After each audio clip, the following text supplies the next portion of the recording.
gente, eu tô amando estar aqui, muito obrigada. Tem cada cachorro incrível, eu tô entrevistando indivíduos mais fashions, por favor, quero ver todos os cachorros que apareceram no programa hoje em dia. Parabéns ao evento.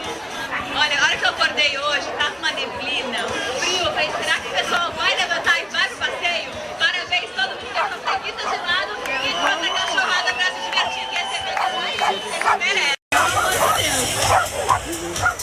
1145. Roupinhas para seu pet, com muito amor e carinho. Osami, começamos. Eu vou desligar um pouquinho o microfone e já já eu volto a falar aí.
Mais rápido, mais um pouquinho, ó. Mais uma vez, vou deixar mais difícil, ó.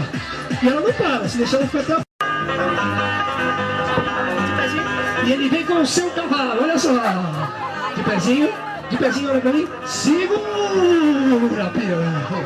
Vem pulando, pula, que o cavalo é bravo. Mais um pouquinho aí. De pezinho, continua bem aqui até o meio. Pega o seu bauau aqui, o biscoitinho bauau. Toma o biscoitinho bauau. Pega o seu cavalo e vai embora cavalgando. Presta atenção, ó.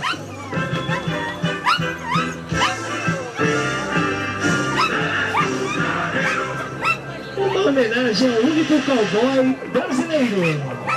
Mas se insistir não, já chegou. Continua, pula aqui, tá? Pula aqui, pula no braço. Peraí, volta lá.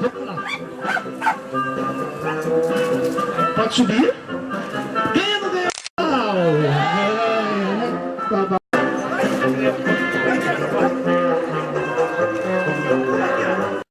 Mel aqui.